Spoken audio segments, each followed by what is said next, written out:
이제 우리가 8차 시를 시작을 할 건데요. 우리 8차 시에 대한 내용이 생애 주기에 걸친 자산 관리 중에 생애 주기에 걸친 소득과 지출의 흐름과 그 다음에 생애 주기에 걸친 재무계획의 필요성, 네, 요 내용까지를 지금 하려고 해요. 그래서 우리 범위가 페이지 82부터 91까지에 대한 내용을 다루려고 하는데, 제가 이 얘기를 왜 먼저 하냐면, 여러분들 82쪽부터 91쪽까지 한번 정독해 주시고, 예, 그러고 나서, 이 수업을 들으시는 게, 예, 좋으실 것 같습니다. 자, 이번 시간에는요, 조금 더 여러분들에게 예, 실용적인 정보를 제공하는 쪽으로 제가 수업 내용을, 조금 더 첨가하고 빼고 했어요. 사실 우리가 생애 주기에 따른 뭐 수입 지출에 대한 내용을 제가 읽어보니까 여러분들에게 실질적인 도움이 되는 내용이 많지가 않아서 교과서의 내용을 일부 제가 안내해드리고 그 외에는 여러분들이 실생활에 도움이 될 만한 연금제도에 대해서 주로 이야기를 하려고 그래요. 그래서 첫 번째 우리가 생애주기에 따른 수입 지출 이 부분은 우리 교과서에 나와 있습니다. 네, 그래서 이 부분만 제가 간단하게 요약을 해드리고 그 다음부터는 우리가 본격적으로 연금 제도에 대해서 좀 알아보도록 할게요. 자, 여러분들이요 이제 고등학교 3학년 지나가고 나서 대학교 1학년 사실 그 이전부터 아르바이트를 해오셨던 분들은 처음으로 여러분들이 수입이 생기는 시기잖아요. 근데 이때는 우리가 사실 성년기 이전까지 했던 아르바이트에 대한 내용 또는 인턴 이런 것들은 여러분들이 본격적으로 수입이 생겼다라고 보기는 어려운 것이 여러분들의 수입을 효과적으로 관리를 하는 차원에서의 수입이 아니라 여러분들의 용돈, 그 다음에 여러분들이 기본적으로 사사로이 사용할 수 있는 그런, 그런 이제, 뭐라 하죠? 정말 용돈 정도? 예. 그것보다 더 좋은 표현은 없는데 정말 용돈에서 더 넘어가는 수입을 여러분들이 아직은 가져갈 만한 때는 아니란 말이죠. 가령 옛날에 한 달 아르바이트에서 40만원 번 거와 지금 아르바이트에서 60만 70만원 번 거는요 거의 비슷하다고 보셔야 돼요. 그만큼 물가가 상승을 했기 때문에 그런 거죠.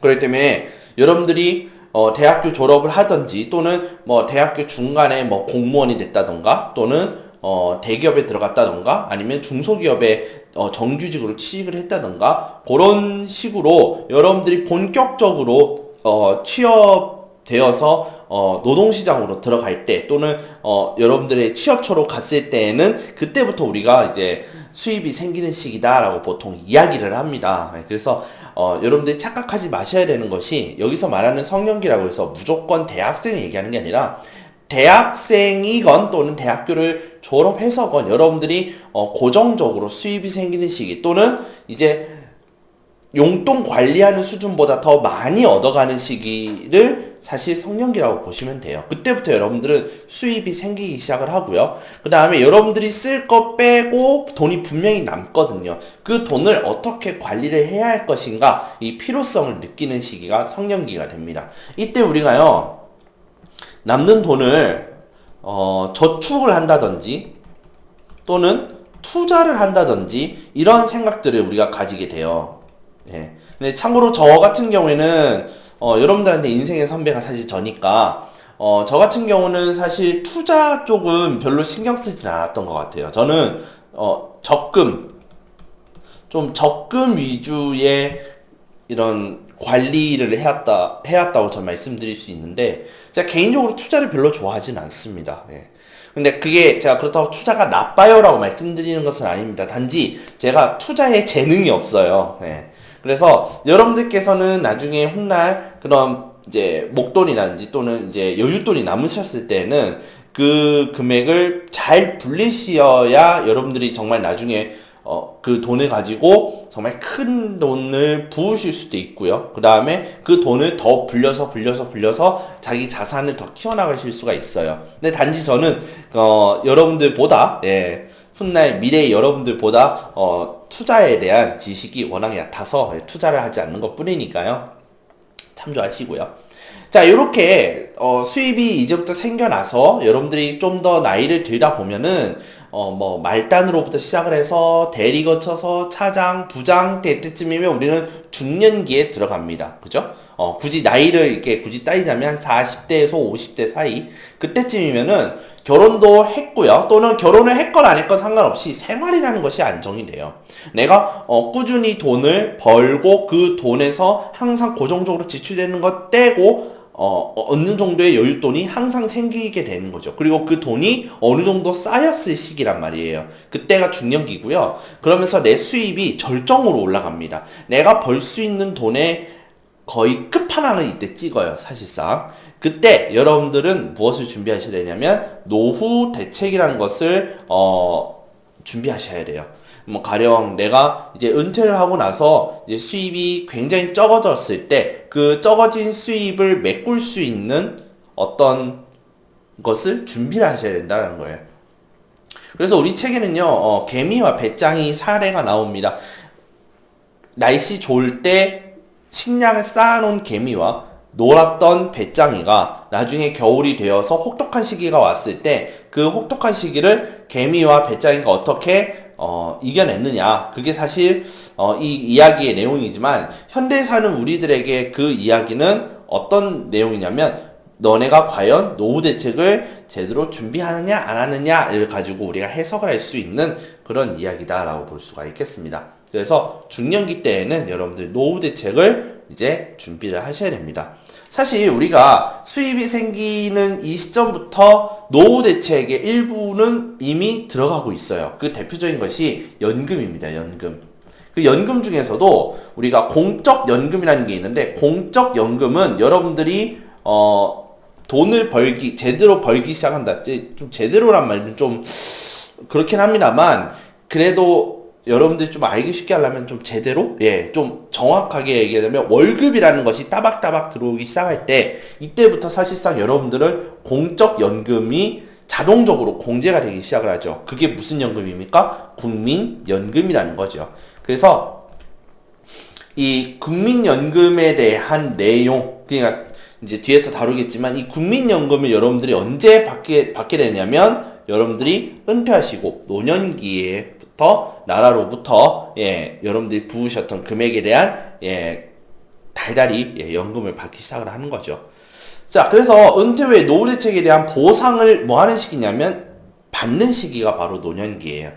그러니까 노년기 때도 여러분들 노후 대책을 준비하시면 안 되잖아요. 그렇죠? 네. 그렇기 때문에 기본적으로 우리가 생애 주기에 돈을 벌기 시작하면서부터 은퇴할 때까지 간단하게 제가 수입과 지출에 대해서 말씀을 드렸습니다. 자, 그러면은 생애 주기에 대한 재무 계획을 우리가 어떻게 세우느냐? 자, 그것이 한 3단계 정도 나눠졌어요. 첫 번째, 나의 재무 상태를 파악하는 겁니다. 결국 나 자신을 알아가는 거예요. 내가 현재 돈이 얼마나 있고 또는 내 재산이 얼마나 있는지 먼저 파악을 한 다음에 내가 어떻게 돈을 사용할 것인지에 대한 목표를 결정을 해야 돼요. 가령 내가 집을 사기로 했다. 그러면 이 집이 얼마고 그 집을 어떻게 내가 모아서 이 집을 살 돈을 어떻게 모아서 어떻게 지출을 할 것인지 계획을 설정한 다음에 여러분들 거기에 맞춰서 재무 설계를 실행하시는 겁니다. 그러니까 집을 사기 위해서 내가 한 2억이 필요하네. 그러면 2억을 지출하기 위해서 내가 어떤 식으로 돈을 모을까는 어디서 결정한다? 재무 설계를 통해서 실행을 하는 겁니다. 그러니까 내가 현재 여윳돈으로 2천만 원이 있네. 그러면 2억짜리 집을 살려면은 내가 1억 8천, 이런 8천을 더 필요하겠네. 그치? 그러면은 1억 8천을 어떤 식으로 모을 것인가? 아하, 뭐 적금, 예금 이런 걸 통해서 모으자. 그럼 이것이 재무 설계 실행이라고 보시면 됩니다. 저축 또는 투자를 결정하여 자금을 마련한다. 야, 보통 이런 식으로 뭐 재무 계획을 하라라고 우리 교과서에 나와요. 여기까지고요. 우리 91페이지, 페이지 91페이지에 보시면은 연금제도에 대해서 간단하게 언급이 되어 있습니다. 그래서 지금부터는 연금제도에 대해서 정확하게 우리가 좀 여러 가지로 한번 알아보도록 할게요. 자, 먼저 연금제도라는 것이 뭐냐면요. 소득자가 일정한 소득이 있는 기간 동안 국가 또는 소속 직장에 일정액을 정기적으로 지출하여 퇴직 후 설정한 연령이 됐을 때 일정 금액을 정기적으로 수령하여 노후 생활의 안정을 깨기 위한 제도, 이것을 우리가 연금 제도라고 합니다. 그래서 나라에서 운영하고 있는 연금 제도는 우리가 국민연금, 그 다음에 맨 마지막, 이제 처음에 국민연금이 나오고 있지만 맨 뒤에 기초연금이라는 게 있어요. 예, 그래서 국민연금과 기초연금이 나라에서 제공하는 것이고요. 소속 직장에서 제공하는 연금은 퇴직연금이 있어요. 네, 퇴직연금. 그 다음에 이거는 보통 나라에서 녹을 먹었던 사람, 그러니까 보통 공무원이라고 그러죠. 공무원이나 군인이나 또는 사립학교 교원들에게 주는, 이것은 우리가 보통 이제 공무원연금이다 또는 군인연금이다 뭐 이렇게 얘기하는데, 아무튼 특수직 연금도 주는 주체는 국가이긴 하지만 국가에 일을 하는 거잖아요. 그러니까 제가 직장이라고 따로 빼놓을게요. 퇴직연금과 특수직연금 이런 것들이 여기에 해당하는 거죠. 거기에서 월급에서, 그러니까 급여에서 일부 빼서 그 돈을 따로 저금을 해놓는 겁니다. 예, 따로 이제 모아놨다가 거기에서 그 물가 상승률 또는 이율에 맞춰서 플러스가 되는 겁니다. 그렇게 해서 모아진 이 돈을 나중에 일시금으로 받으면 연금이 아니에요. 이건 그냥 퇴직금이에요. 그런데 연금이라고 하는 것은 내 생활에 보탬이 되도록 내가 모아놨던 그 퇴직금 또는 그 국가에 내가 부어놨던 국민연금의 총액을 내가 죽을 때까지 또는 일정 기간까지 나누어서 받는 개념이에요. 이게 연금제도입니다. 그래서 우리가 나중에 아버님들 퇴직하시고 나면 퇴직금이라는 게 나올 수도 있지만 요즘에는 퇴직연금으로도 받으실 수가 있어요. 예. 그래서 퇴직연금으로 받게 되면 퇴직금 못 받는 거 아니에요? 라고 하는데 얼마든지 퇴직연금 대신 퇴직금으로 일시로 수령하실 수가 있어요. 예. 그거는 이제 뒤에 가서 설명을 해드리도록 할게요. 어쨌건 연금제도라고 한다는 것 자체가 뭐냐면 장기적으로 내가 모아놨던 돈을 또는 내가 부어왔던 이 연금을 내가 달달이 나누어서 받는다라는 거죠. 일정 금액으로.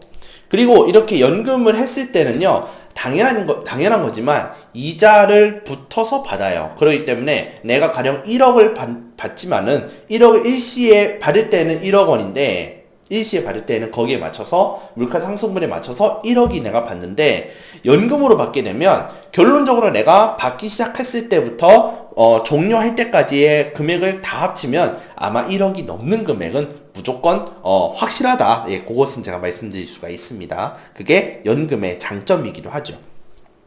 자, 이런 연금의 사회적인 기능은 무엇이냐? 공적연금, 나라에서 또는 정부에서 하는 이러한 연금의 기능이 무엇이냐면 소득을 재분배한다라는 거예요. 소득 재분배. 그 다음에 국민들의 노후 생활을 정부가 보장을 하는 겁니다. 사실 소득 재분배란 말이 이해가 되지 않아도 요 말은 이해가 되실 거예요. 국민들의 노후 생활을 정부가 보장하기 위해서 국민들이 얻은 이 소득 일부를 나라가 맡아놨다가, 예, 쉽게 얘기하면 맡아놨다가 이자를 쳐서 달달이 주는 것이 바로 연금이라고 보시면 되겠습니다. 기업연금 같은 경우에는 근로자의 안정된 노후 생활을 보장하기 위하여, 예, 근속한 사람의 비례해서, 그쵸? 근속 연수에 비례해서 계속 연금을 기업이 또 마찬가지로 월급을 떼서, 예, 이제 사실 이 기업연금이요, 퇴직금하고 운영하는 게 비슷하게 운영을 해요. 여러분들 어차피 자, 우리가 연봉이라는 걸 받잖아요. 연봉은 12달에 대한 급여는 맞아요. 그렇지만 1년이 넘었을 때 우리는 퇴직금도 받잖아요. 그래서 퇴직금은 한 달치 금액이 플러스가 되는 거예요. 그러니까 2년 근무했을 때는 몇 달치? 2달치의 그 급여를 추가로 받는 거예요. 그게 퇴직금이 플러스 된 거예요. 무슨 말인지 아시겠죠? 근데 이 퇴직금을 일시에 받으면 여러분들이 근무한 기간 동안에 대한 퇴직금 그 급여를 한꺼번에 받는 거예요. 사실 여러분들의 연봉은 정확하게 계산하면 어떻게 해야 돼요? 12달 더하기 이 퇴직금 한 달 분량 있죠. 요거 그러니까 총 몇 달? 13달치의 이 급여가 여러분들 퇴직금까지 포함한 거라고 보시면 돼요. 그 중에 한 달치를 빼서 이 회사가 보관을 해두는 거예요. 예, 회사가 이렇게 그 돈을 가지고 다시 투자를 한다든지 잠시 맡아놨다가 여러분들이 퇴직을 하셨을 때 그 그 기간에 대한 또는 그동안 모아놨던 그 퇴직금을 여러분들한테 주면 이건 그냥 퇴직금이에요. 근데 이것을 연금 형태로 나누어서 주게 된다. 그랬을 때 이것은 뭐냐면은 퇴직급여가 되는, 그러니까 죄송합니다. 퇴직연금이 돼요. 그것은. 됐죠? 자, 그렇게 퇴직연금으로 했을 때 장점이 무엇이냐면 장기 근속을 유도하고 생산성을 높이는 효과를 가진다. 장기 근속을 유도한다는 것은 오래 다니면 다닐수록 퇴직연금이 높아지겠죠. 그렇죠? 그러니까 빨리 그만두지 못하도록 하는 거예요. 물론 우수한 인재들을.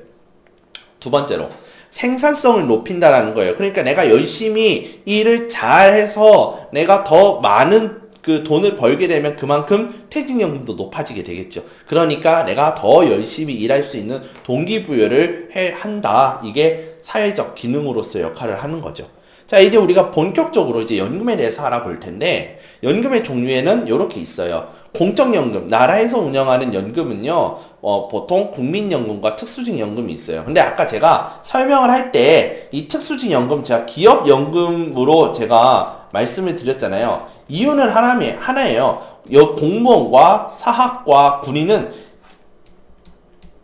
직업이라는 측면에서 제가 나눈 거거든요. 하지만 누가 주느냐, 공적이냐, 사적이냐에 대해서는 당연히 공적연금으로 넣어야 되는 것이 맞죠. 자, 국민연금은 여기 따로 없잖아요. 국민연금은 이것 자체만으로 하나의 이미 연금 종류에 들어가고요. 특수직연금은 공무원연금이 있고 사학연금이 있고 군인연금이 있어요. 그런데 국민연금은 특수직연금이랑 연계가 되기 때문에 국민연금 따로 특수직연금 따로 받지는 않습니다. 그래서 공무원과 그 다음에 사학이 뭐냐면 사립학교 교원을 우리는 사학연금의 대상자라고 얘기를 해요. 사립학교 교원.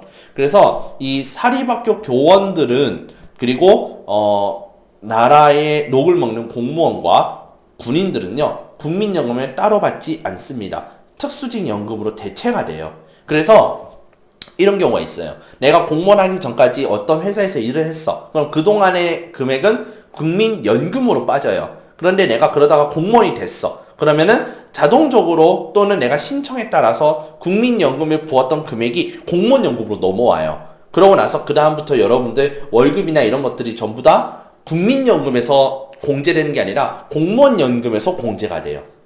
뭔지 아시겠죠? 군인연금도 그렇고 사학연금도 마찬가지예요. 그래서 근무연한이 다 채워지거나 그랬을 때 이것을 퇴직금으로 받을 수도 있지만 아까 같이 연금의 형태로도 받을 수 있다라고 말씀을 드렸어요. 자, 사적연금, 내가 개인적으로 붓는 거 또는 기업에서 퇴직연금 방식으로 붓는 것을 사적연금이라 하는데, 자, 여기서 퇴직연금이 있고 개인연금이 있어요. 자, 퇴직연금은요, 보통 세 가지 형태로 나누는데, 첫 번째 확정급여형, 확정기여형, 개인형 퇴직연금, 이렇게 있어요.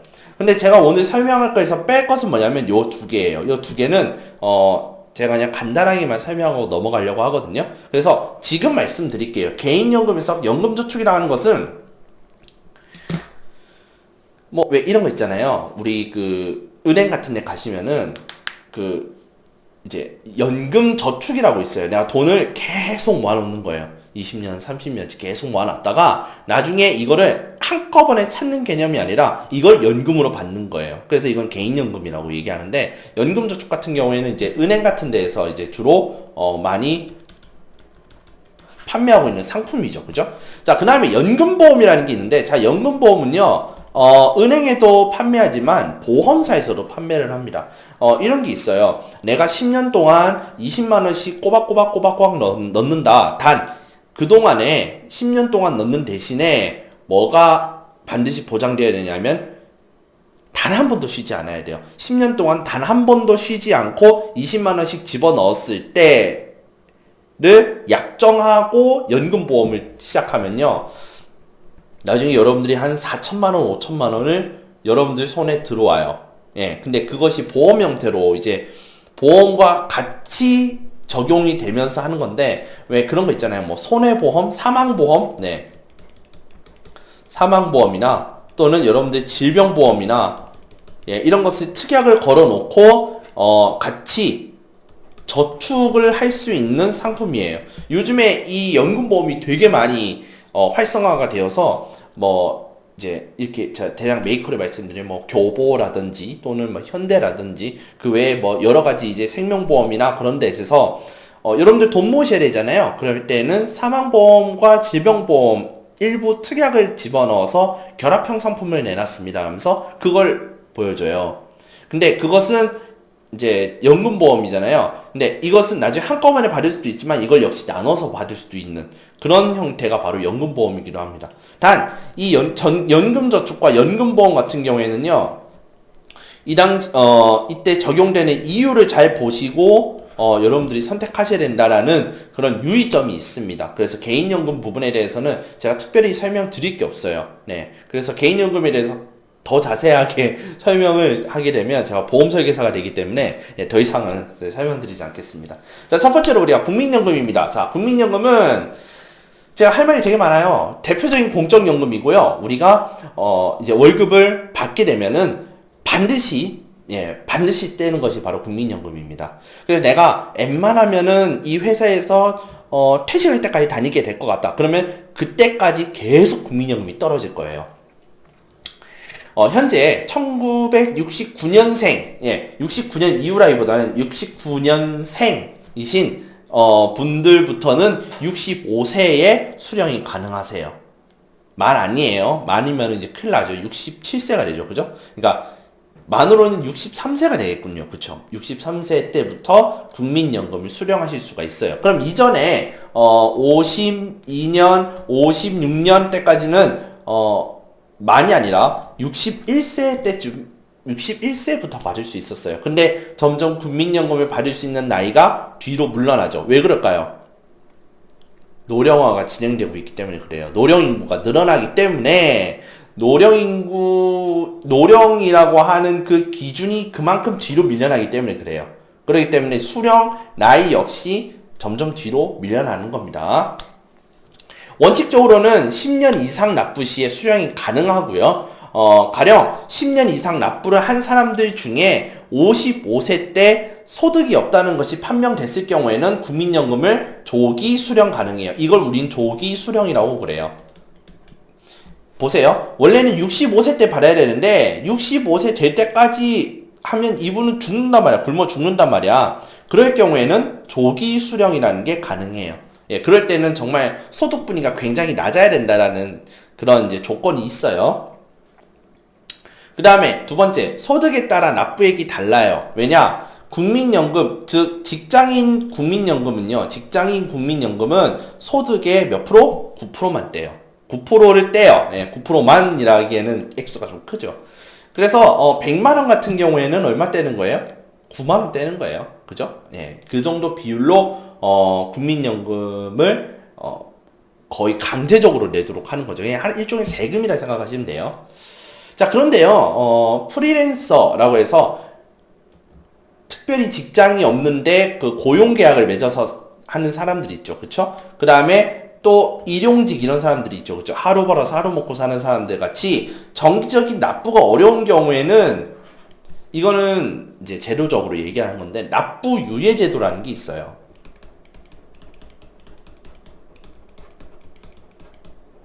납부 유예라는 것을 하게 되면은 한 1년 동안은 납부 유예가 됩니다. 그런데 이 납부 유예가 언제 풀리냐면 이제 국민연금 공단에서 이 납부 유예를 걸었을 때 이 국민연금에서 2년, 3년 정도를 납부 유예를 시킬 수가 있어요. 그런데 이 납부 유예가 언제 풀리냐면 소득이 생기면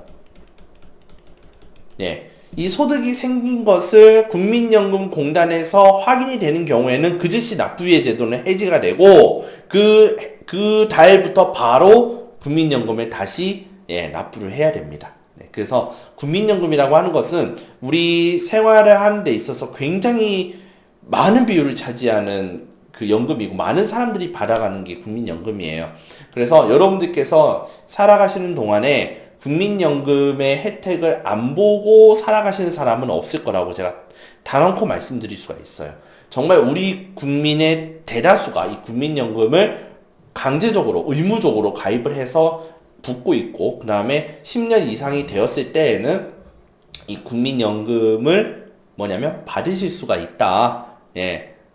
그것도 65세 때부터. 현 제도에서는, 예, 현행에서는 65세 때부터인데, 그 다음부터는 뒤로 더 밀릴 가능성이 있다라는 거, 예, 요거 알아두시기 바랍니다. 자, 이제는 특수직 연금에 대해서 알아볼게요. 특수직 연금. 특정직 근무자에 한해서 국민연금을 대체한다라고 제가 말씀을 드렸어요. 그래서 대표적인 게 공무원, 사학은 아까 뭐라고 했죠? 사립학교 교원. 이 사립학교에 관련된 내용은 이제 그러니까 우리가 이제 약사고등학교 같은 경우에는 뭡니까? 나라에서 지었잖아요. 이거는 공립학교죠. 그런데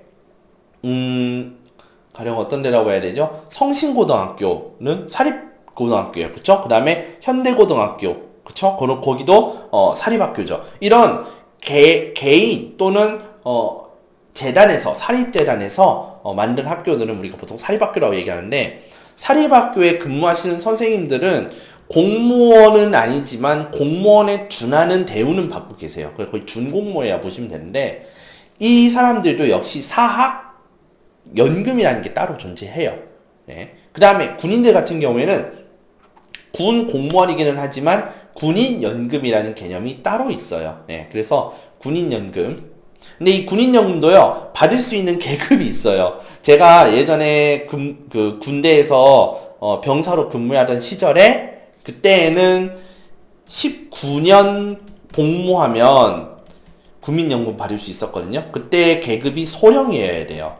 근데 이게 바뀌더라고요. 제가 이제 기간병으로 근무하던 그 시기에 바뀌더라고요. 20년으로 늘었어요. 20년 복무해야 되는데 20년 복무의 끝이 어디냐면 중령이 되어야 돼요. 그래서 중령을 찍어야 무조건 군인연금 받는 걸로 바뀌더라고요. 역시나 군인연금에 그것도 역시 뭡니까? 고령화에 따라서, 예, 또 이게 점점 유예가 되더라는 겁니다. 그만큼 또 늘어나게 되더라는 거죠.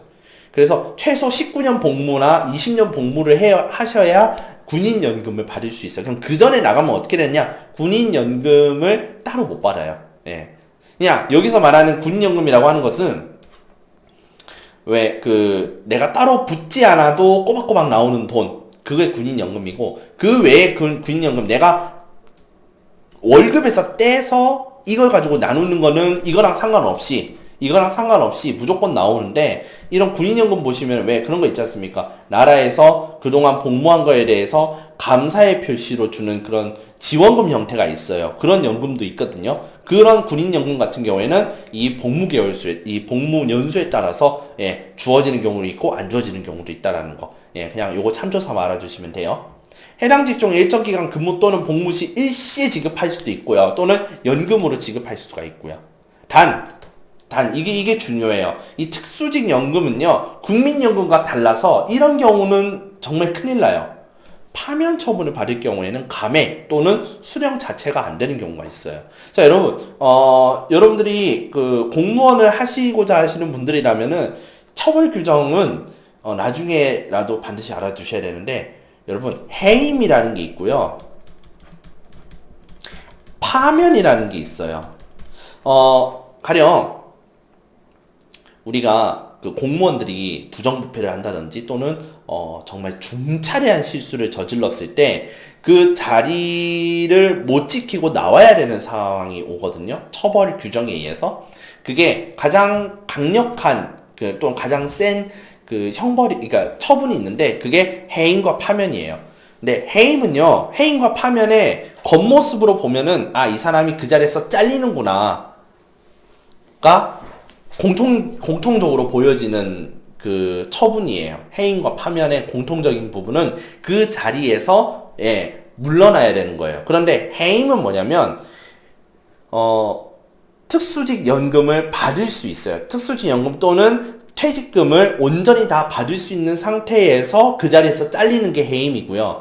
파면이라고 하는 것은 그것조차 못 받거나 그것조차 2분의 1이나 3분의 1로 줄어서 받는 것을 파면이라고 그래요. 그러니까 해임보다는 파면이 좀 더 무거운 중징계라고 보시면 되겠죠. 그쵸? 그러니까 파면이면 정말 큰 죄를 저질렀을 때 웬만하면 파면은 잘 안 돼요. 웬만한 보통은 보통 해임을 하는데 해임 갖고 감당이 안 되는 죄를 저질렀다. 그러면 파면으로 가는 거예요. 근데 누가 받았는지는 여러분들이 가장 잘 아시는 분이 한 받으셨어요. 그쵸? 이분이 뭐죠? 피의자 이분은 뭐라고 해요? 파면한다고 그러죠. 그죠? 그때 가장 최고의 처분이 뭐냐면 공무원들 최고의 처분이 파면이에요. 파면.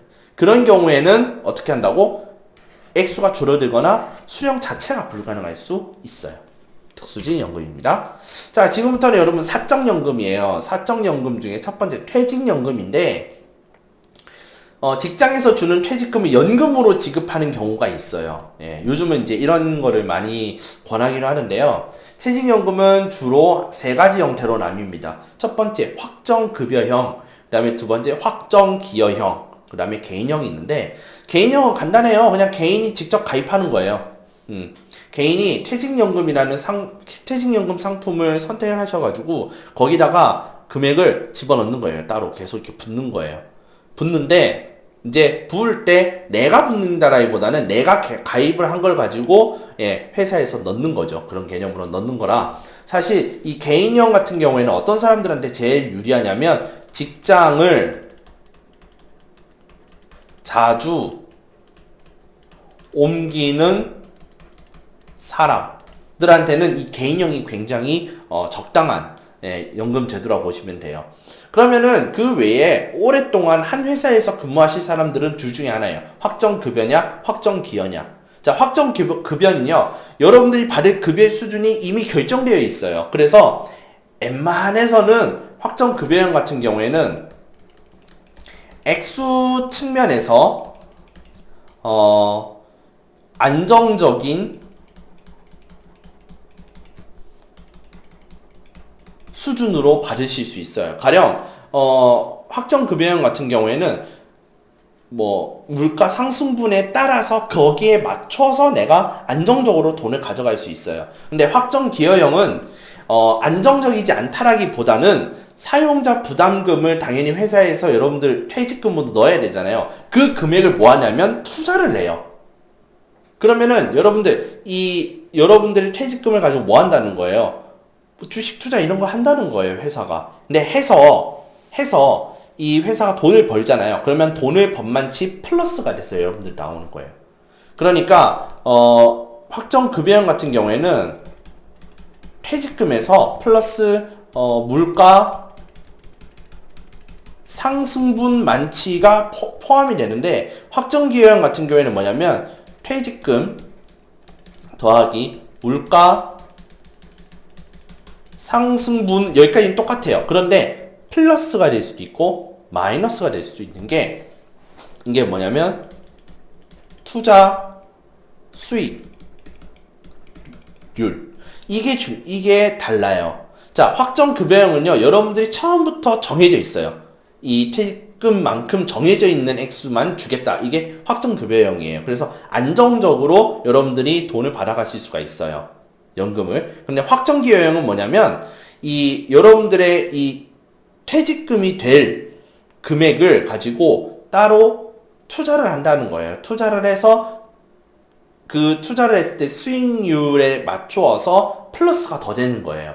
그러면 투자 수익률이 마이너스가 돼. 그러면은 퇴직금이 조금 약간이긴 하지만은 확정급여형보다 덜 나올 수도 있는 거고 또는 확정급여형보다 더 많이 나올 수가 있는 거예요. 그래서 투자 수익률이 높을수록 확정기여형 같은 경우가 굉장히 유리해요. 자, 다시 확정급여형은 여러분들이 받을 금액이 정해져 있고 그 돈을 손대지 않아요. 그런데 확정기여형은 이걸 가지고 기업이 투자를 한단 말이지. 그래서 투자를 해서 투자 수익률이 이제 플러스로, 그러니까 흑자가 났을 때, 그때는 그것을 그만큼 더 추가해서 주는 개념이 확정 기여형이고요. 그게 아니라 내가 직접 가입을 해서 직장을 자주 옮겨야 되는 사람 같은 경우에는 개인형 IRP가 굉장히 유리하다. 네, 이렇게 말씀을 드릴 수 있어요. 자, 주택연금이라는 개념이 있는데요. 자, 이건 우리 교과서에 나와 있어요. 주택연금이라는 게. 근데 제가 이 주택연금을 따로 왜 빼서 말씀드리냐면, 전 개인적으로 이 주택연금을 할 예정이고요. 그 다음에 이 선생님한테도 부모님이 계시잖아요. 부모님들께서도 충분히 선택을 해도 나쁘지 않은 그런 상품이 바로 무엇이냐면 주택연금이에요. 근데 제가 상품으로 하는데 이게 상품이 맞아요. 예, 단 이 주택연금 같은 경우에는 누가 보증하는 제도냐면 국가가 보증하는 제도인데 정말 괜찮아요. 그래서 한번 소개해 볼게요. 만 60세 이상 고령자가 자신 명의의 주택을 담보라고 하는 것은 우리가 무엇을 걸고 있잖아요. 건다라는 거랑 똑같아요. 내 주택을 걸고 연금을 받는 거예요. 여러분들 나중에 이 담보라는 말이 언제 또 나오냐면 대출에 대해서 얘기할 때 담보 얘기가 또 나와요. 그 다음에 지금 여러분들 보시면 주택연금 있죠. 주택연금 할 때에도 역시 뭐가 있냐면 담보라는 개념이 나와요. 예, 얘를 담보로 한다. 그냥 쉽게 얘기하면 건다라고 하시면 돼요. 걸고, 예, 내 명의의 주택을 걸고 연금 받는 거예요. 됐습니까? 예. 그래서 이 주택연금이라는 것은 굉장히 오해가 있는데요. 뭐냐면 야, 내가 이 주택연금을 하게 되면 내가 당장 살고 있는 이 집에서 내가 나가야 되는 거 아니야? 라고 생각하시는데 절대 아니에요. 평생 그 집에서 사시고 죽을 때까지 사시는 거예요. 그런데 그동안 꾸준히 받는 거란 말이죠. 예. 집에서 쫓겨나지 않으면서도 그 주택 실거래가 아마 실거래가가 맞을 거예요. 그 실거래가에 준해서 평생 여러분들한테 연금이 지급이 돼요. 됐습니까? 예. 그래서 그것을 누가 보증하느냐? 바로 그러니까 국가가 보증한다고 했지만 정확하게 얘기하면은 공단에서 사실 이 업무를 봅니다. 그게 어디냐면 여러분들 알고 계셔야 될 거예요. 한국주택금융공사라는 곳이 있어요. 예. 이 한국주택금융공사 같은 경우에는 이 금융이란 말이 붙었잖아요. 그러니까 여러분들 그 LH 같이 주택을 짓는 데가 아니에요. 예. 한국주택공사하고는 전혀 달라요. 한국주택공사는 여러분들한테 임대형 아파트나 또는 뭐 그런 청년 그런 이제 주택 이런 것들을 만들어주는 곳이 한국주택공사고, 한국주택금융공사는 뭐냐면 여러분들이나 또는 저같이 서민들의 그런 전세자금 또는 매매자금 이런 것들을 싼 가격에 빌려줄 수 있는 사업을 하는 곳이 바로 한국주택금융공사예요.